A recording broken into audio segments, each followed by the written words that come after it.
Arrancar con un repaso de algunas de las novedades. Yo creo que intentamos sí ir a los temas de fondo y explicar lo que subyace y cuáles son las posibilidades. Sí lo hacemos sin los discursos explosivos, sentimentales, sin exteriorizar demasiado, diría, las emociones, porque bueno, un poco tiene que ver con la personalidad y otro poco con lo que creo que sirve y no sirve para el análisis. En definitiva, la nariz joven pobre, se empieza a picar la cara. La eficacia del sistema israelí de defensa, la cúpula de hierro con sus sistemas satélites, finalmente parece que se está disminuyendo, se está diluyendo, podríamos decir. Nosotros lo planteamos que esto iba a pasar hace varios días atrás. Recuerden que siempre mantuvimos esa postura. Es más, creo que antes de este conflicto alguna vez hemos hablado de esto y lo contábamos porque lo decíamos. La cuestión de Hamás en su momento cuando hizo los bombardeos con cohetería sobre Israel, todo esto estaba sirviendo para que Irán saque conclusiones y haga números. Y esa oleada que hizo hace unos meses atrás, no me acuerdo justo cuándo fue, que también hubo un intercambio de misiles con Israel, también le sirvió a Irán para sacar conclusiones. ¿Cuál es la verdadera resistencia de Israel? Despojado de propaganda. Porque vuelvo a insistir, hay que tener en cuenta la propaganda, y la propaganda dice que Israel tiene un gran aspecto defensivo. Israel es invulnerable y a la vez es implacable. Entonces eso genera miedo y pánico en los vecinos y eso termina por disciplinarlos a todos. Y eso ha funcionado, medio siglo por lo menos le ha funcionado a Israel. Pero bueno, parece que se empieza a complicar. La NBC dijo, citando a un alto funcionario de inteligencia israelí, que solo el 65% de los misiles fueron interceptados en las últimas horas, lo que es una baja considerable con respecto a lo que había sucedido apenas 24 horas antes, donde ellos tenían un 90% de tasa de éxito.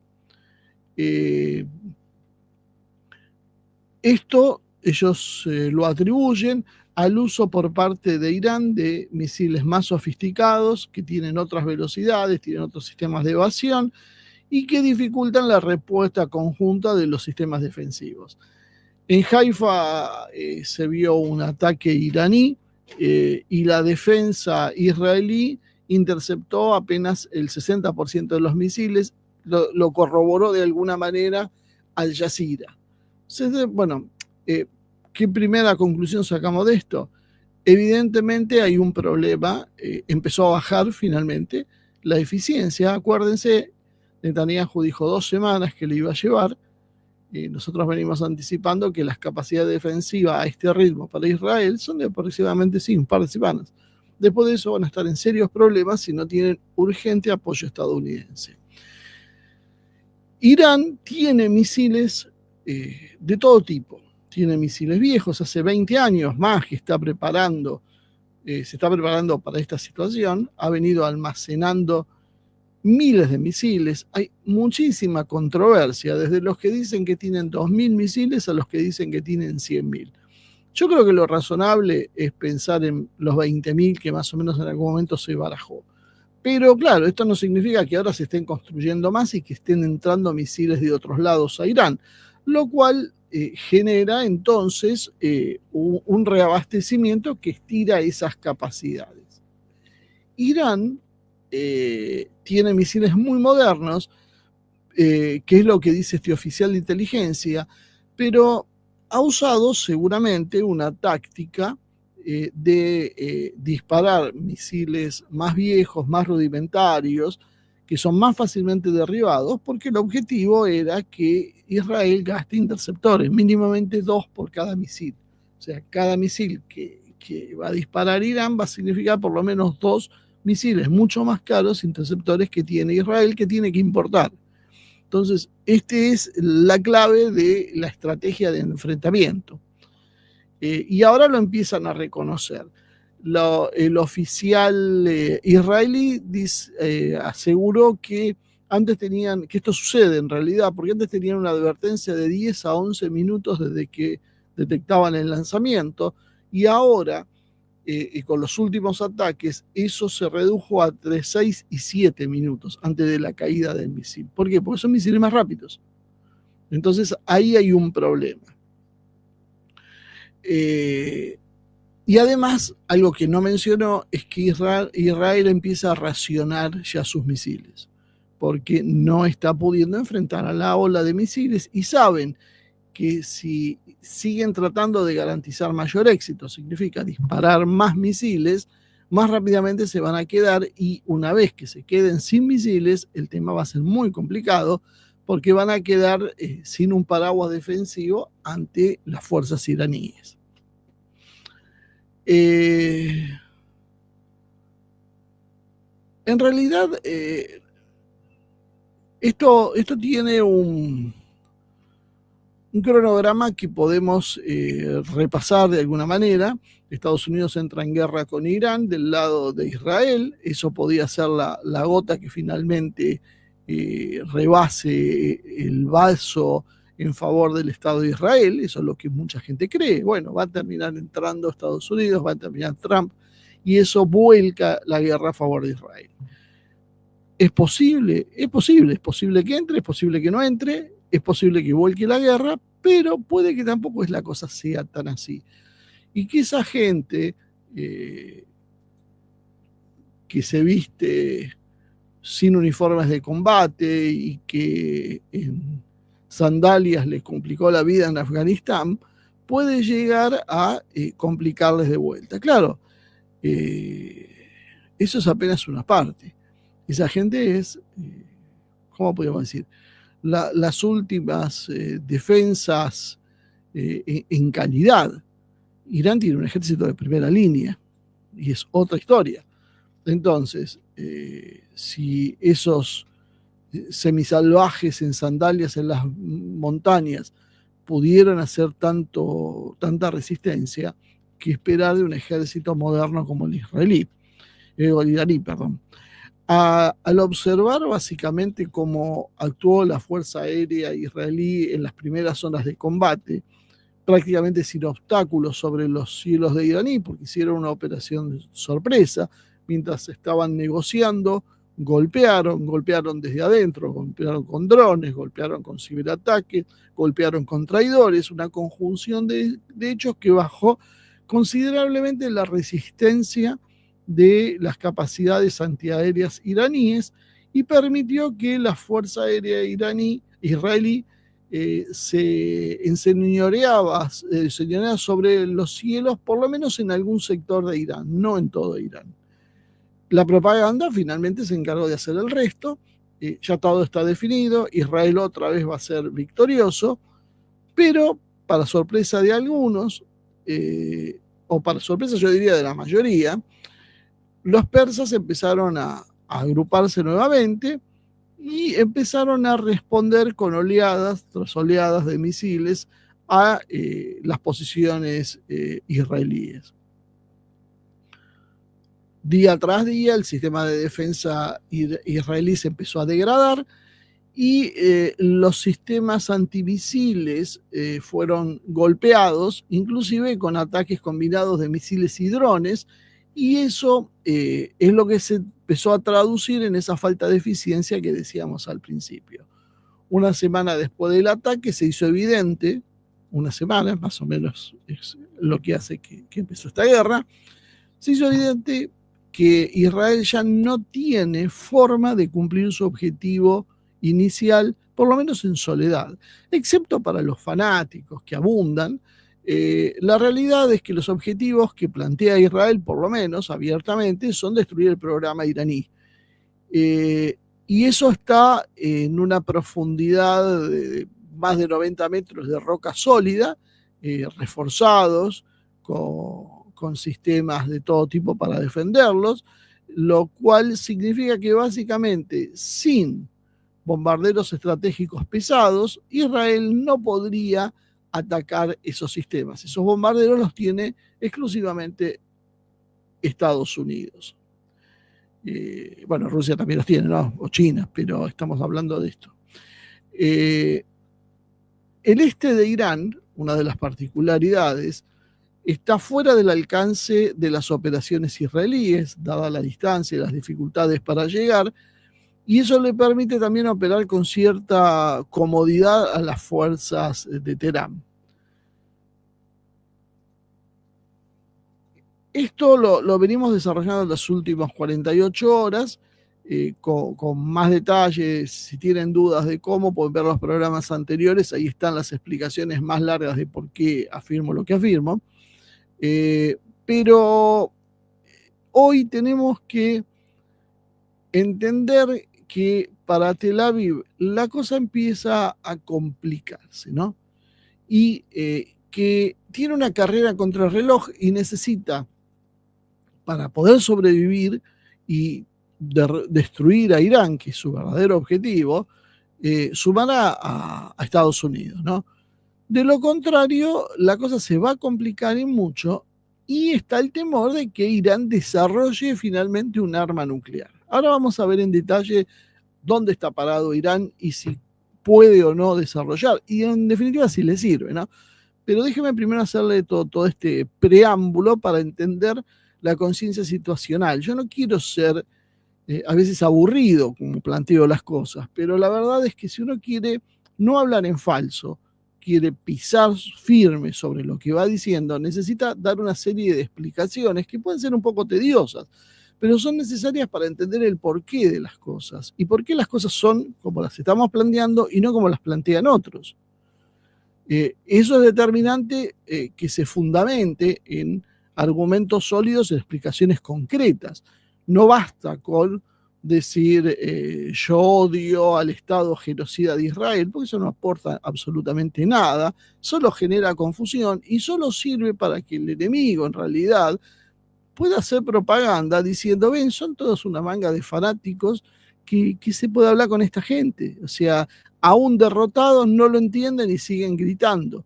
Bueno, por eso la cuestión es argumentarla de la forma más calma y serena posible.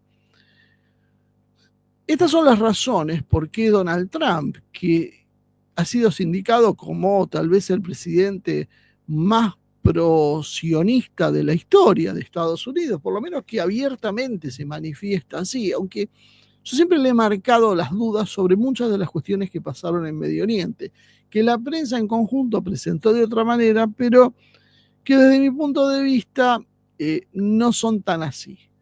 Pero creo que sí podemos ponernos de acuerdo en que básicamente es alguien que se reclama a sí mismo como sionista y que defiende a Israel, aunque tiene evidentemente un problema personal con Netanyahu. Pero de todas formas, Netanyahu representa un poder, no es el poder en sí mismo. Y ese poder, bueno, ha sido más que suficiente para poner en caja a Donald Trump. No Trump a Netanyahu, sino básicamente Netanyahu a Trump, porque la política que se está llevando a cabo no es la que planteaba Trump, sino la que planteaba Netanyahu. Netanyahu era el que quería este escenario y el que le dijo a Estados Unidos que lo ayude. Y Trump fue el que le dijo que no, y el que no iba a hacer eso, y que iba a estar en contra, y que era un error, y que no se podía permitir, no sé cuántas cosas más. Y finalmente, ¿qué sucedió? Nada, se hizo las cosas como dijo Netanyahu. ¿Por qué? Porque evidentemente Netanyahu representa un factor de poder que está por encima del presidente de Estados Unidos. No hay muchas más dudas. Y por eso vuelvo a insistir con este tema. El otro día me lo plantearon en una charla que que mucha gente nos decían que se equivocan y creen que el sionismo presiona a Estados Unidos y en realidad Israel es la extensión del poderío de Estados Unidos. Bueno, yo sigo reafirmando que no es así. Estados Unidos es en realidad conducido por la política exterior del Estado de Israel a través de la presión interna que pueden hacer por medio de los lobbies israelíes que operan en los Estados Unidos. porque evidentemente, como vamos a ir viendo hoy, como venimos viendo en estos días, esta guerra no le sirve a Estados Unidos, no le sirve absolutamente de nada, y mucho menos a Donald Trump. Y sin embargo, bueno, con resistencia, pero se está viendo de a poquito cada vez más involucrado. Y entonces, por esta situación, si es el presidente tan pro-estadounidense, ¿por qué Trump dice, puede yo que esté a favor o puede que esté en contra? Nadie sabe qué es lo que voy a hacer. ¿Por qué no se suma a esta verdadera cacería, esta verdadera matanza que nos dice la prensa que está haciendo Israel sobre Irán? ¿Cuál es el problema que tiene para ordenar que Estados Unidos colabore con Israel si simplemente Israel está ganando la guerra? Estados Unidos está avanzando, está haciendo preparativos, hay bombardeos furtivos que están acercándose a bases próximas a Medio Oriente, está trasladando sistemas de reabastecimiento aéreo, está trasladando flotas, sin embargo sigue dudando. Podía estar hoy aportando desde los sistemas Aegis de los escoltas de los portaaviones, capacidades a Israel para que no se desgaste tan rápido la defensa israelí. ¿Por qué no lo hace Trump? Esa es la gran pregunta. Y esta pregunta se tiene que responder desde lo racional, no desde lo emotivo. No importa si te gusta o no te gusta Trump. La pregunta es ¿por qué? Porque acá la gente no es buena o mala. Yo no puedo estar a favor de Putin, de Xi, de Trump, o en contra, porque me gusta cómo sonríe, o porque camina y impone respeto, o porque es un antipático, o porque es un bruto. No, yo tengo que estar por razones diferentes, porque es, bueno, lo que le conviene primero a mi país, y por otro lado, qué es lo que le conviene también al mundo, qué es lo que le conviene a un sistema de una justicia más o menos elemental para todos. Desde esa frialdad se tiene que hacer el análisis. Entonces no importa si es Trump o si es quien sea el que esté en la presidencia de Estados Unidos. No importa si es woke o no woke. Importa cuáles son los intereses que defiende y cómo puede llegar a actuar. Hay una cosa que ya empieza a notarse a una semana del arranque de este conflicto, es la ambivalencia de Trump. Porque Trump vive cambiando de opinión, vive diciendo que sí, que no, mucha amenaza, mucha solidaridad con el Estado de Israel, pero en definitiva las capacidades militares siguen con el freno de mano puesto. Entonces esa es la pregunta que nos tenemos que hacer. ¿Por qué no suelta las riendas de una buena vez Trump cuando la situación ya se le está complicando a Israel? Tal vez esto tenga que ver con lo que sucedió en el Mar Rojo, con la coalición que comenzó a armar Biden y que terminó apoyando Trump, diciendo básicamente que él llegaba y que iba a arrasar con los hutíes, ¿se acuerdan? Hubo entre 30 y 40 buques que envió solo Washington, 2 grupos de portaaviones. Tuvo el apoyo de buques de Gran Bretaña, Canadá, Francia, Italia, Países Bajos, Noruega, España, Bahrein, las Islas Seychelles, no sé qué pudieron haber mandado, Grecia, Australia y Sri Lanka. En conjunto se estimaba que tenían una capacidad simultánea de poder soltar una salva de 1.000 misiles a la vez. Además, pueden lanzar regularmente bombas y misiles a través también de los cazas embarcados en los 2 portaaviones. Aún con todo esto, que podía ser más que suficiente para destrozar cualquier país mediano, imagínense, por ejemplo, en Argentina, lo que sería si una fuerza así decide atacarnos. No tendríamos nada en pie si ellos querrían, ¿no? Aún así, ¿qué fue lo que terminó pasando con los hutíes?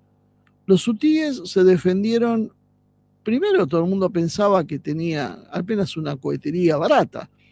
Luego empezaron a aparecer drones aéreos, drones marítimos, misiles de crucero balísticos y hasta hipersónicos. Recuerden que los hutíes hicieron caer sobre Israel un misil hipersónico. Israel lo negó, que sí, que no, que era o que no era, pero aparentemente sí lo era.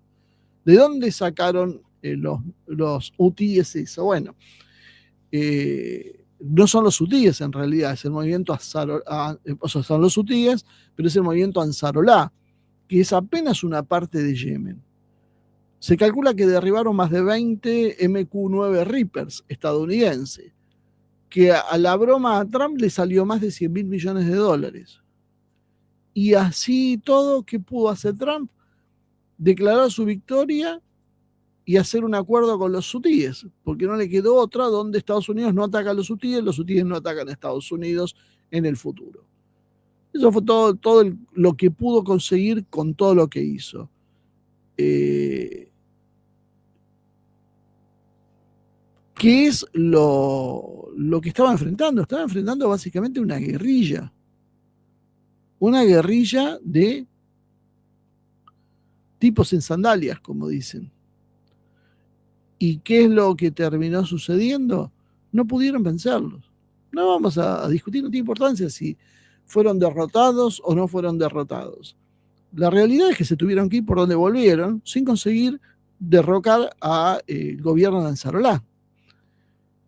Ese mismo país, Estados Unidos, sin la coalición que lo respaldó con los hutíes, ahora intenta enfrentar a un país como Irán, que es infinitamente más poderoso que el movimiento Ansarolá.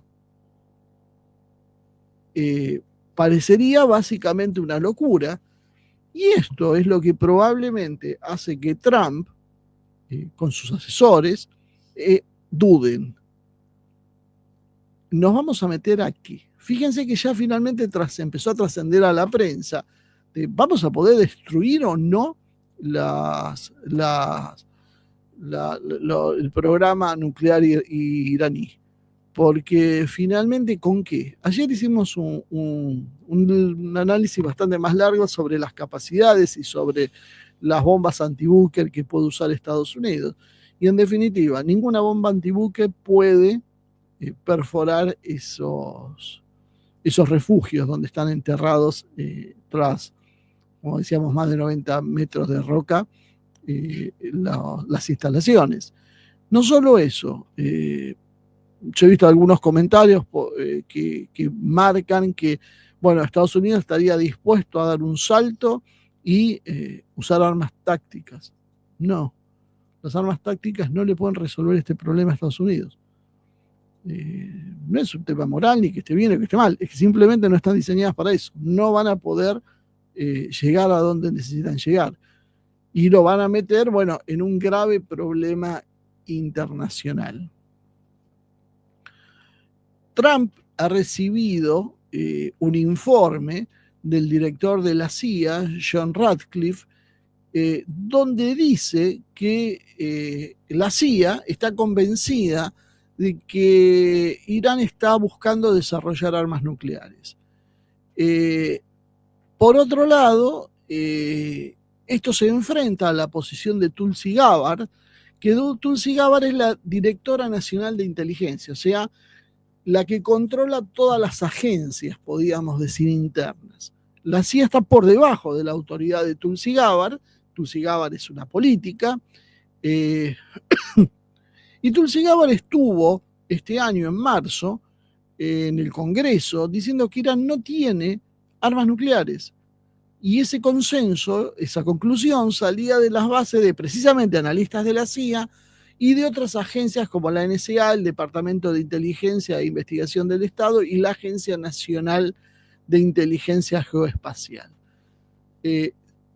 Si la CIA en ese momento no estaba de acuerdo con lo que dijo Tulsi Gabbard, lo lógico era que ahí Ratcliffe hubiese emitido una opinión diferente. Esto lo afirma Larry Johnson en su blog. Sin embargo, Tulsi Gabbard parece que planteó lo que planteó, nadie dijo nada, pero ahora la han desacreditado ante Trump diciéndole que sí, se puede, Irán puede tener la bomba nuclear. Y esto es entonces el motivo junto con, bueno, lo que hizo la OEA, que habría disparado esta situación.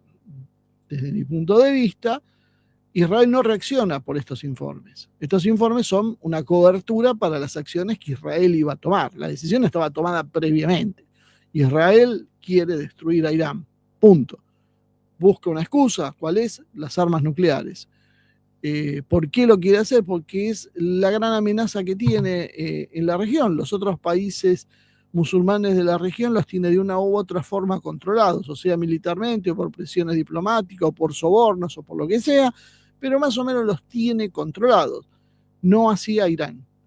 Entonces, obviamente, necesita sacarse de encima a Irán. La cuestión llegó hasta Rusia. Rusia ha sido acusada por mucha gente de tener una posición tibia y resoluta, de no volcarse por los amigos y que esto perjudicaba las alianzas con sus socios.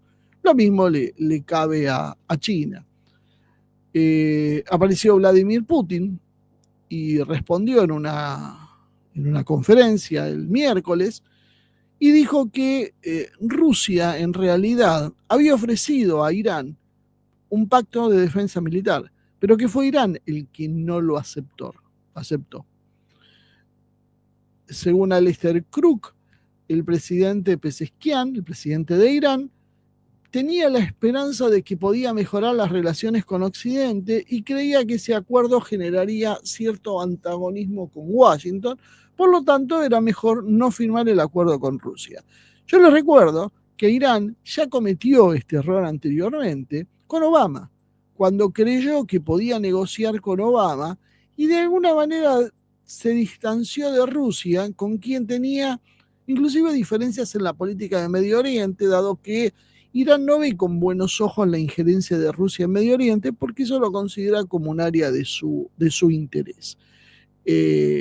Resultado, Irán fue traicionado. Y finalmente, pues ya fue traicionado por Obama, pero finalmente cuando llegó Donald Trump se acabó todo y otra vez volvieron las sanciones para Irán. Irán quedó muy mal parado. Bueno, Irán a pesar de eso parece que volvió a confiar con Occidente. Y bueno, no le volvió a salir muy bien la historia. Entonces Putin lo que viene a decir es, ojo, nosotros les ofrecimos hacer una alianza militar y ellos no quisieron.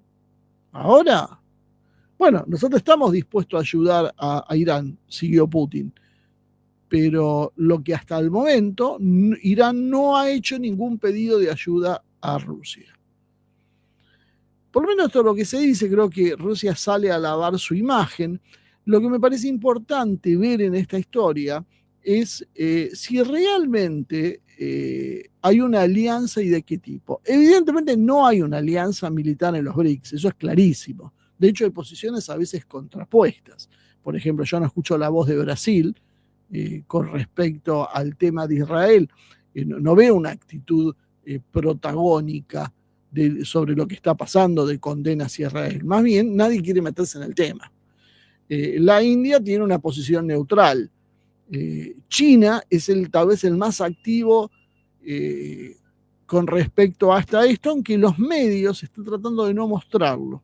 Los medios están tratando de ignorar el papel de China y de alguna manera de Rusia, porque creo que lo que están tratando de generar es la desconfianza. Es que ningún país diga, bueno, yo me voy a asociar con esta gente, porque quieren dejar de manifiesto que asociarse a Rusia o a China significa nada, porque cuando hay un problema te van a dejar solo. Por eso es que Putin sale a aclarar, porque Putin necesita aclararlo básicamente porque hay muchos países que están confiando en Rusia y que necesitan esa situación. Necesitan saber que si tienen un problema van a estar ahí. Dado sobre todo el antecedente de Siria, donde Rusia prácticamente se retiró. Los rusos en su momento, sotoboche, dijeron que acá el problema era que la gente no lo quería a Saddam Hussein y que ellos le advirtieron, a Saddam Hussein, a Bashar al-Assad, y que le advirtieron a Bashar al-Assad lo que iba a pasar y que Bashar al-Assad simplemente descreyó de las informaciones y no hizo absolutamente nada. Esta por lo menos es la versión rusa. ¿Es cierto? ¿No es cierto? No tengo idea. Yo no tengo un contacto lo suficientemente profundo para que sepa que me está diciendo la verdad. Y de hecho, aun si yo tuviera contacto con el gobierno de Bashar al-Assad, difícilmente a mí me van a decir la verdad, me van a decir lo que quieren que yo escuche y lo que quieren que yo transmita. Entonces, mucho cuidado con quien tiene conocimiento. Esto, lo único que a nuestro alcance, cualquiera que ustedes puedan ver por internet, le va a pasar lo mismo, porque si no, no lo van a ver. No va a tener una información directa. Uno lee información, la procesa, la analiza y llega a conclusiones. Esa es la parte importante de la historia. Después el resto es casi como anecdótico. ¿Quién te va a contar lo que piensa Putin y que sea fiable? Es imposible, eso no existe.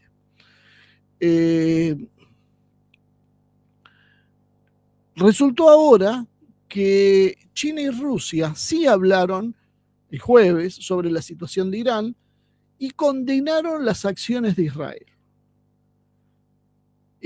Declararon que estas son violatorias de la Carta de las Naciones Unidas y del derecho internacional. Bueno, parece bastante obvio, ¿no? Pero bueno, esto se lo olvida a la prensa y esto se lo olvida a la mayoría de los países, entre ellos la Argentina, que creo que sacó un comunicado al respecto, porque Israel está golpeando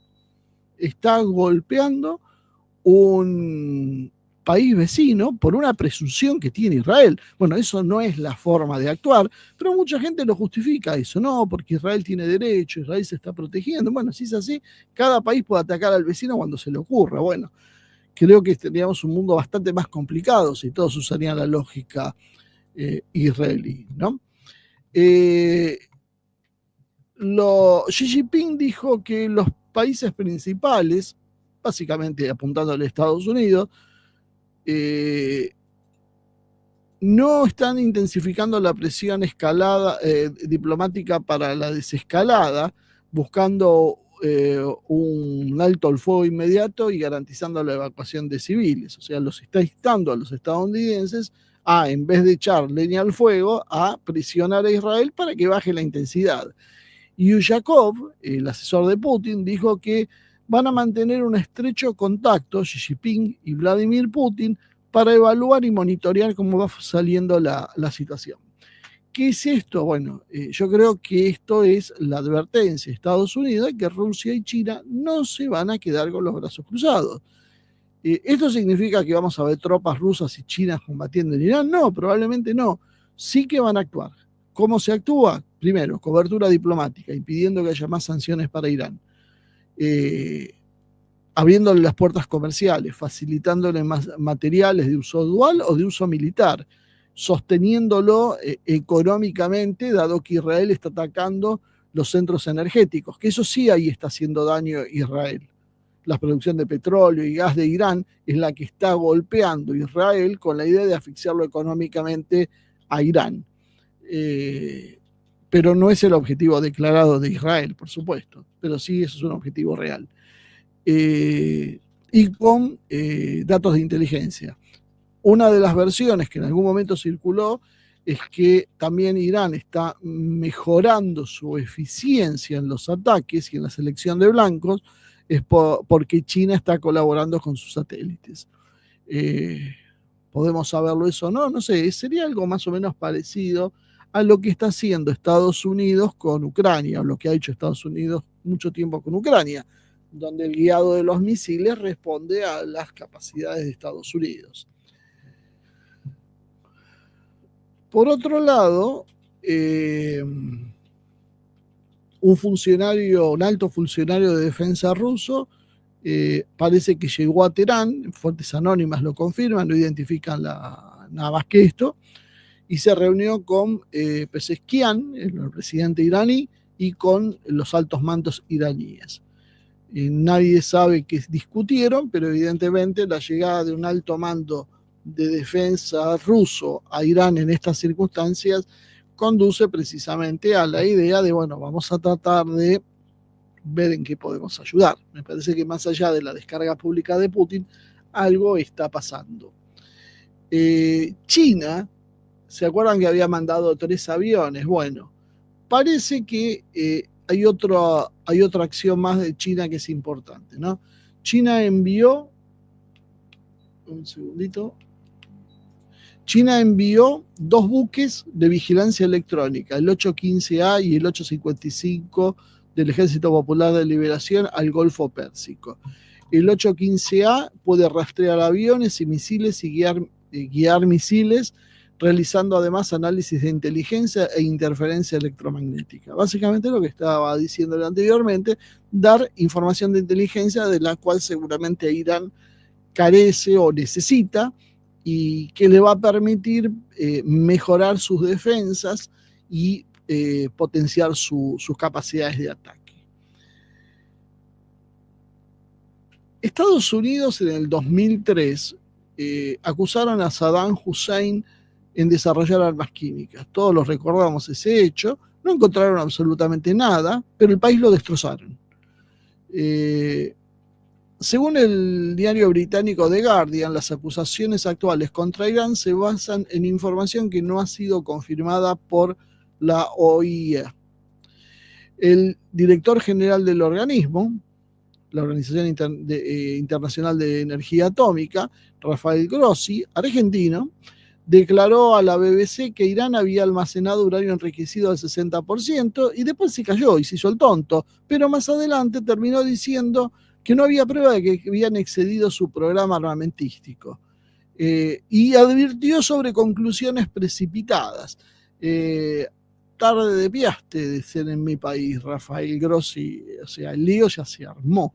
Por eso los funcionarios iraníes dijeron, bueno, ahora ya es demasiado tarde. Ahora la guerra ya empezó.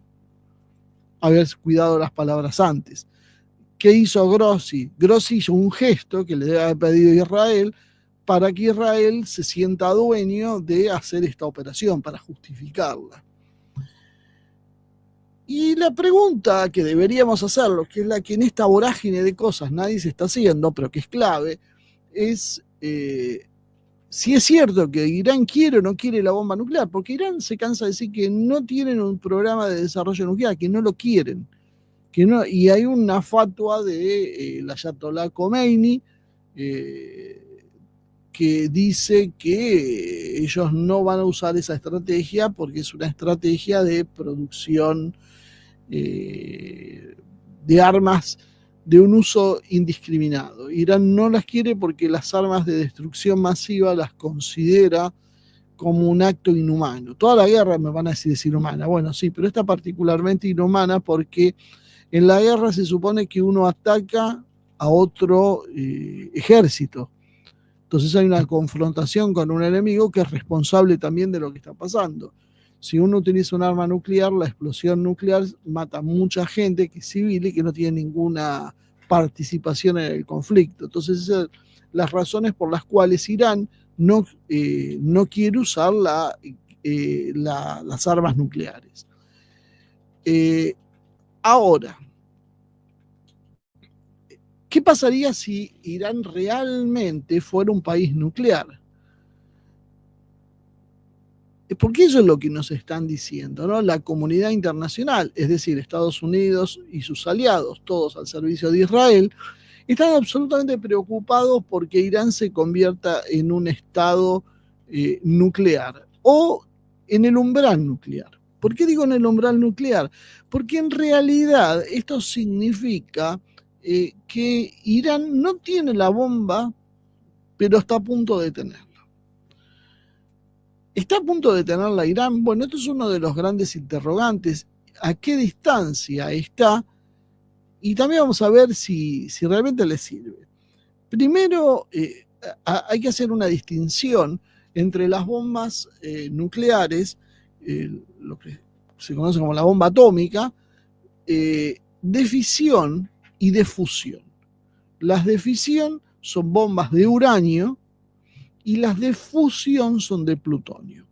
Para fabricar cualquier arma nuclear se necesita primero un material que sea fisible, es decir, capaz de iniciar una reacción en cadena. ¿Cuáles son los dos materiales que se utilizan por sus características para las armas nucleares en sí? El uranio 235, que es la forma natural de... El uranio en su forma natural tiene una concentración del 0,7%. O sea, es radioactivo, pero muy ligeramente radioactivo. Para uso militar se necesita que esa concentración llegue del 0,7 al 90%, que es lo que se llama grado armamentístico. Y esto es todo el debate. O sea, la guerra está por este motivo, por lo menos lo que se dice oficialmente, aunque después haya otras razones, ¿no? El uranio enriquecido al 90% fue usado en la bomba de Hiroshima y su diseño es relativamente simple, se le llama tipo cañón, y aproximadamente se requieren 25 kilos de uranio enriquecido, uranio 235, para fabricar una bomba de fisión, que son las formas más básicas de las bombas nucleares. Hay distintos tipos. Después existe el plutonio 239. A diferencia del uranio, el plutonio no existe en la naturaleza. Básicamente se obtiene tomando el uranio 238 e irradiándolo en un reactor nuclear. De esa manera se consigue un arma que utiliza entre 4 y 6 kilos. Y eso permite fabricar armas que tienen una característica diferenciadora con las de uranio. Son más compactas y son las ideales para ponerse en las cabezas de los misiles, precisamente porque se requiere un tamaño chico, una miniaturización que es más simple de realizar con el uranio que con el plutonio. El diseño requiere una implosión precisa y el manejo de neutrones espontáneos, lo cual es bastante más complejo de realizar que el de uranio. Ambos pueden usarse para detonar bombas termonucleares, que son las bombas de hidrógeno, donde el plutonio en realidad actúa como etapa primaria y desata una segunda etapa de fusión con deuterio o tritio. ¿Por qué digo todo esto? Bueno, para que entendamos qué es lo que está pasando. ¿Irán qué tiene? Irán tiene hoy aproximadamente, según la OIEA, unos 400 kilogramos de uranio enriquecido al 60%. No al 90%, sino al 60%. Le falta un 30% más. Ahora, ¿cuánto tiempo le puede llegarlo al 90%? Bueno, aproximadamente se calcula entre 1 y 2 semanas. Reconfigurando las centrifugadoras, se puede llegar a conseguir la cascada que alcance el 90% en un tiempo relativamente breve. Por eso algunos especulan con que si Irán no es derrotado rápidamente, puede decidir hacer armas nucleares para responderle a Israel. Esos 400 kilos darían aproximadamente para construir una docena, 12, 13 bombas nucleares, si se pudiera aprovechar el 100% del material. Pero dado el material que se va a ir perdiendo en el camino, se calcula que lo que Irán puede llegar a fabricar con eso son de 4 a 5 bombas nucleares básicas, entre 15 y 25 kilotones cada una. Básicamente podríamos hablar de una bomba táctica un poquitito más grande, y entre 4 o 5. Irán para eso utiliza centrifugadoras IR-1, IR-2M y IR-6 de distintas generaciones. Las IR-6 permiten enriquecer las tazas de uranio sin supervisión y el proceso está altamente avanzado en términos técnicos. Es decir, Irán llegó hasta el umbral y paró en el 60%. ¿Por qué en el 60%? Porque la fase más lenta y engorrosa de producción es esa. Y ahí se plantó. Es decir, yo no tengo las armas nucleares, pero puedo tenerlas si quiero. Y esto es como una señal de advertencia, y esto es lo que precipita la acción israelí, que los israelíes es lo que hace que digan, no, pero ellos en 2 semanas la pueden tener, están a una semana de tenerla. Están a una semana, pero no lo están haciendo, por lo menos nadie lo sabe que lo estén haciendo, nadie lo ha podido probar. Y eso es una cosa bastante importante a esta altura, ¿no? Entre lo que se puede probar y lo que se supone. Eh,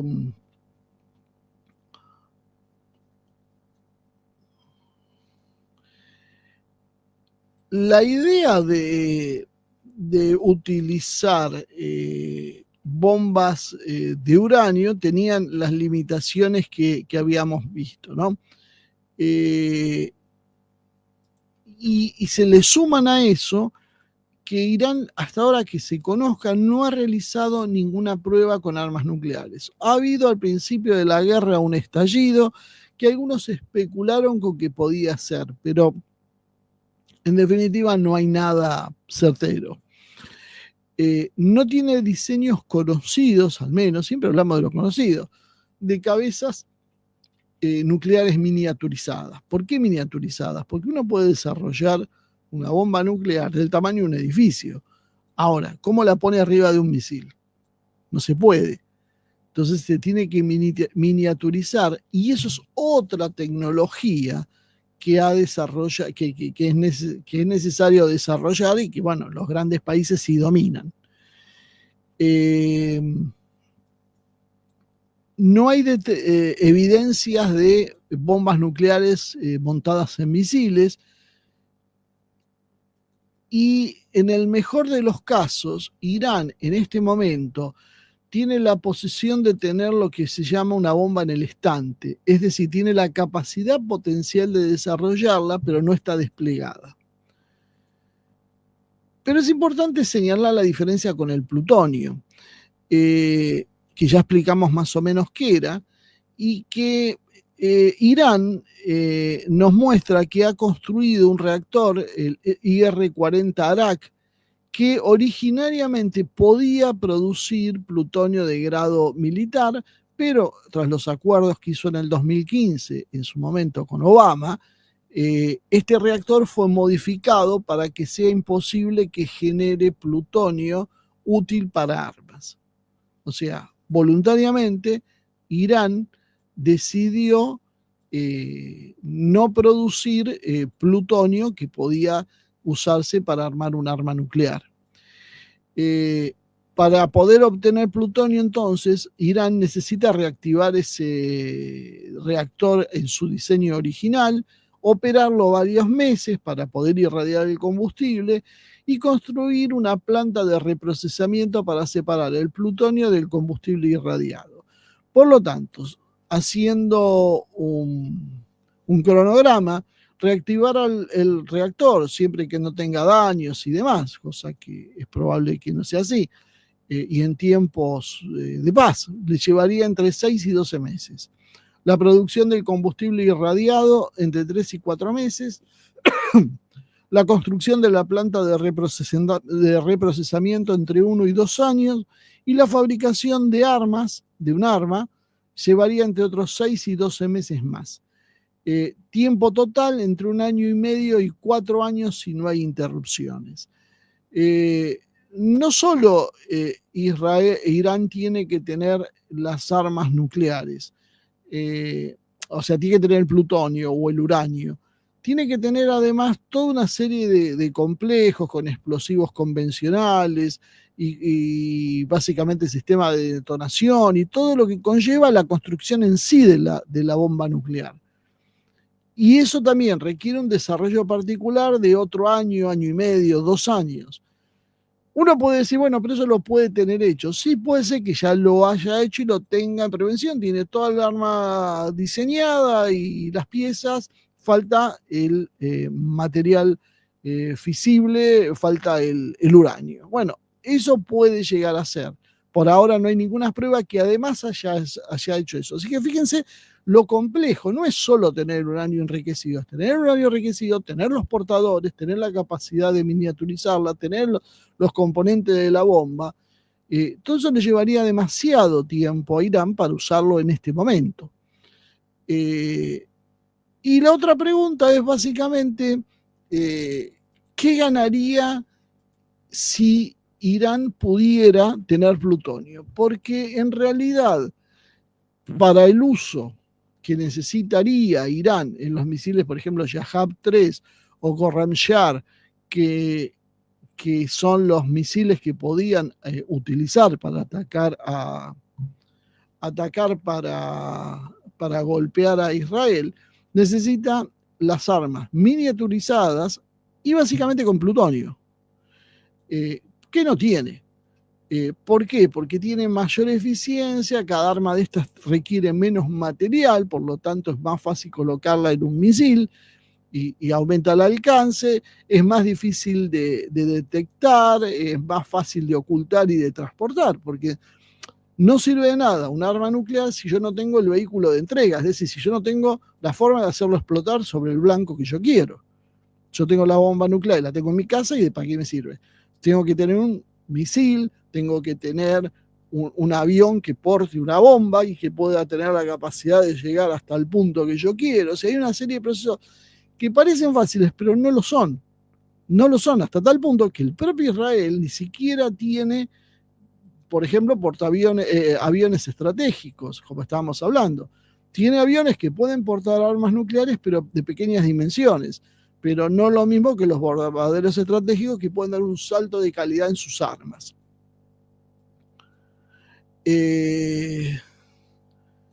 Y además podía tener la posibilidad de tener múltiples ojivas en un solo misil. Para eso necesita el plutonio, porque necesita pequeñas ojivas donde un misil puede tener 3, 6, 12 misiles, cosas que, por ejemplo, cuando hemos hablado de los misiles rusos, por supuesto está todo esto solucionado, los estadounidenses también los tienen. Y necesitaría tener submarinos, que sí tiene Israel, los de la clase Dolphin. ¿Por qué? Porque eso llaman armas de segundo contraataque o de segunda instancia.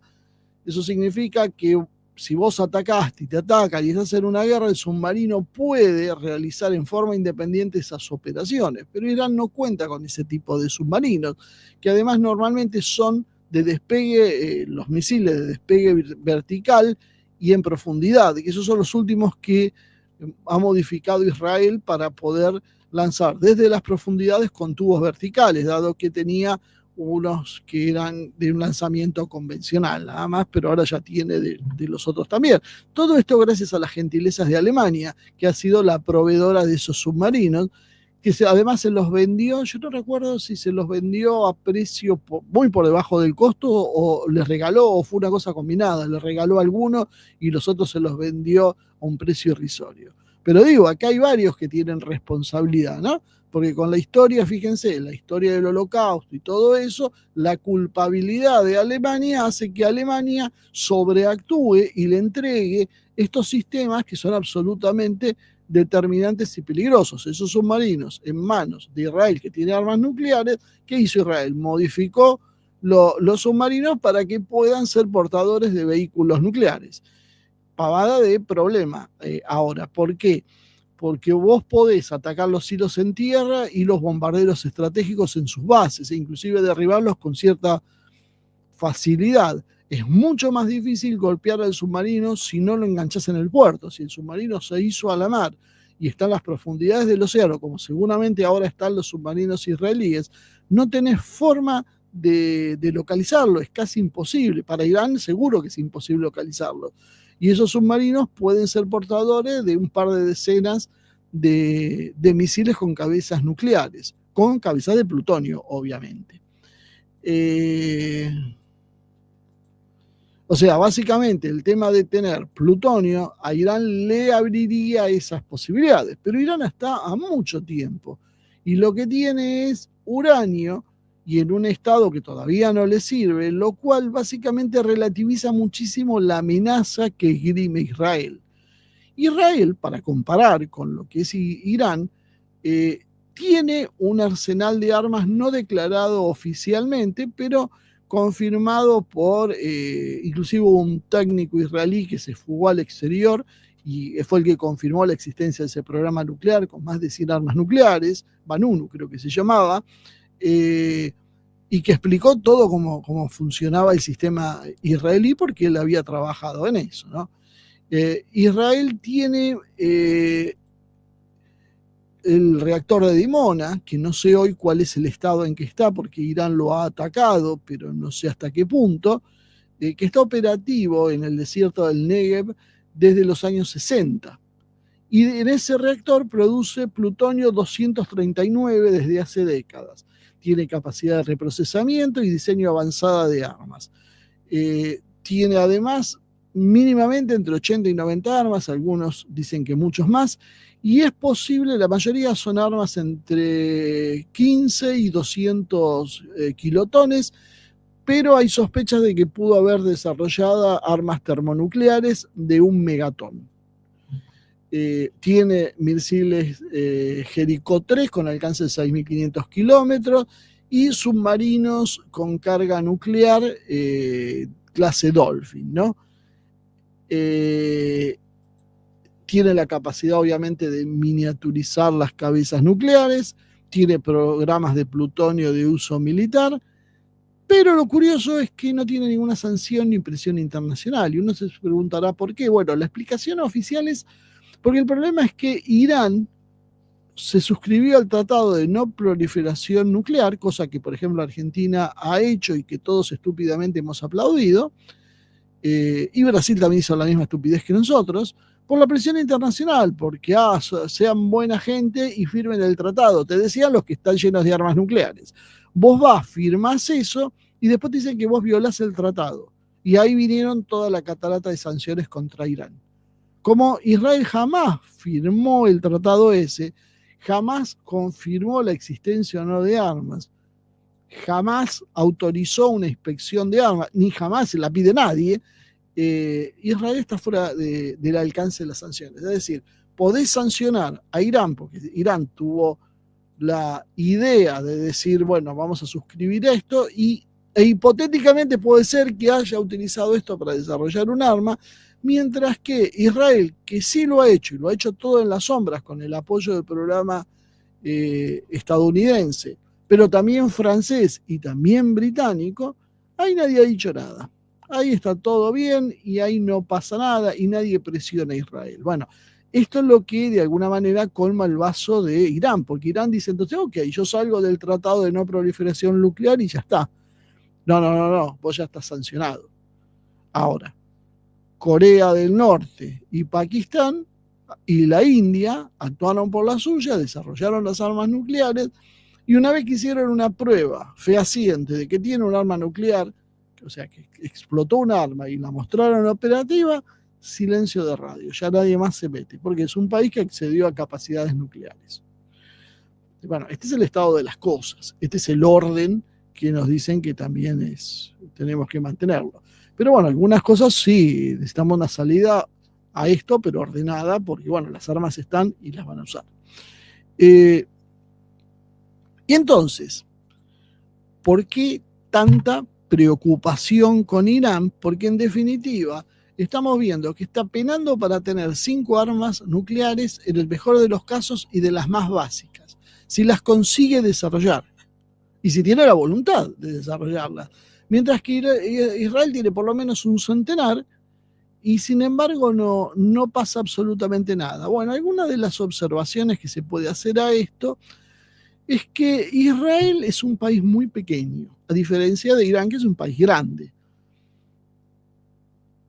Un par de bombas nucleares sobre el territorio israelí, sobre todo sobre concentraciones como las de Tel Aviv, en las grandes ciudades israelíes, Haifa, podía llegar a hacer un verdadero desastre y básicamente poner de rodillas al Estado de Israel.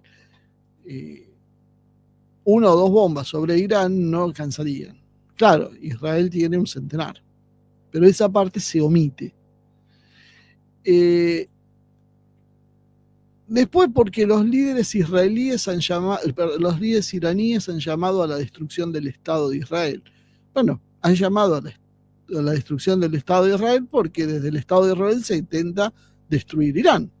Tal vez, si la política de Israel no sería hacer bombardeos cuando se le da la gana en el Líbano o a los palestinos o en Siria o operar en los territorios de Jordania, donde se le da la gana realmente matar científicos en Irán o en Irak y bombardear, hacer operaciones. Nosotros hemos aprendido en la Argentina, por ejemplo, que haya operado en los años 60 un comando israelí para secuestrar un criminal de guerra nazi, pero la realidad es que Israel no podría haber hecho eso y tendría que haber habido un escándalo diplomático y Argentina haber roto relaciones, porque por más que sea quien sea el que esté en las condiciones que esté en tu país, vos no tenés derecho a utilizar una fuerza militar para extraerlo por decisión propia. O sea, imagínense ir y secuestrar a alguien dentro de Israel. Por más que sea un criminal, no lo podés hacer. Israel lo hizo y bueno, y Argentina terminó por ni siquiera protestar. Ese tema es lo que demuestra la diferencia de posiciones y que tiene mucho que ver con la historia reciente. La idea del holocausto nazi es lo que se esgrime habitualmente para justificar y tener paciencia con las acciones de Israel. El problema es que los que están sufriendo esas acciones de Israel empiezan a cansarse, porque llevan décadas de sufrir todo tipo de atropellos, mientras que Occidente los sigue ayudando porque son los sobrevivientes del nazismo. Bueno, esto no es algo que creo que enternezca demasiado, por ejemplo, un palestino que hace décadas que está viviendo en condiciones absolutamente inhumanas, bajo las bombas y todo tipo de agresiones que sufre por parte del Estado de Israel, ante básicamente la indiferencia mundial, porque yo no veo que haya una oleada de sanciones contra Israel. Bueno, volviendo al tema de por qué lo de las bombas, si Irán consigue las bombas nucleares, bueno, pronto las iba a desarrollar Arabia Saudí, que se dijo que si lo tenía Irán, las vamos a tener nosotros. Turquía va a decir, ¿y por qué yo no? Y la proliferación se puede hacer una realidad. Eh, y después hay algunas especulaciones que son de orden política, como que, bueno, es un régimen fanático, y tal, más fanático que el de Israel, es difícil de encontrar, así que es muy, muy relativo esa cuestión, o que la puede dar a terceros actores como Hezbollah. Dudo mucho que un gobierno entregue sus armas nucleares a una guerrilla. Eso no va a suceder, no sucedió nunca en la historia. Y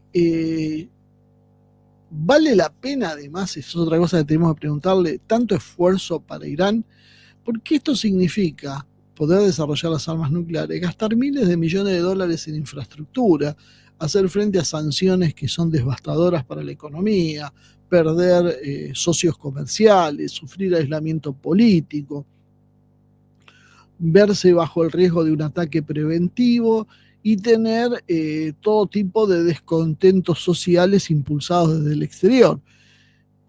Todo a cambio de ¿qué? De una disuasión un poco más creíble con Estados Unidos e Israel. Pero imagínense para Estados Unidos, ¿qué disuasión significa que Irán tenga 5 bombas de uranio de 15, 20 kilotones cada una? Es un problema, pero vamos, seriamente no. Seriamente Estados Unidos puede absorber eso y desaparecer a Irán. Israel lo tendría un poco más complicado, pero tampoco parecería demasiado, ¿no? Más bien en realidad está precipitando una guerra. La estabilidad interna del sistema político iraní, algunos lo ponen. La verdad yo no creo que tener armas nucleares sirva para estabilizar el sistema político interno.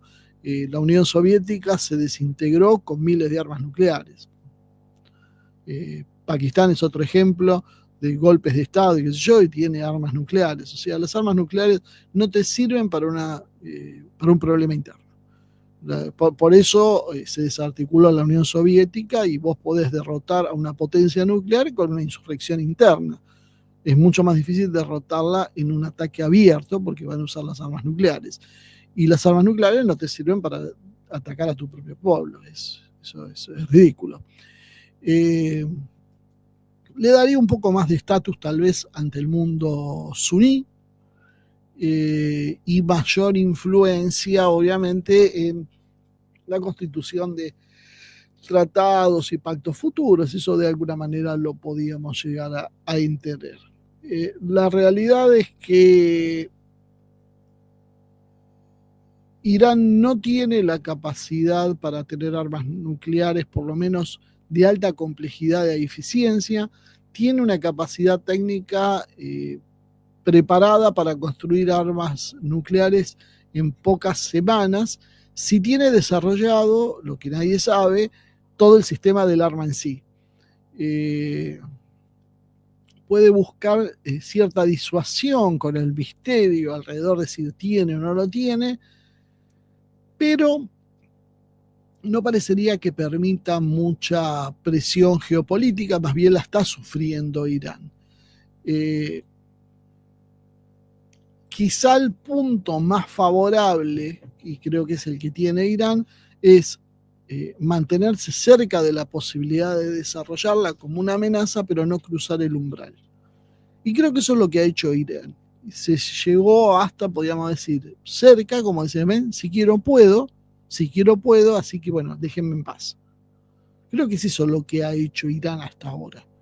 Porque le puede servir como desaliento a un ataque de Israel, pero no le va a servir para amenazar a Israel. Israel tiene, como vimos, una capacidad infinitamente superior en armas nucleares sobre Irán.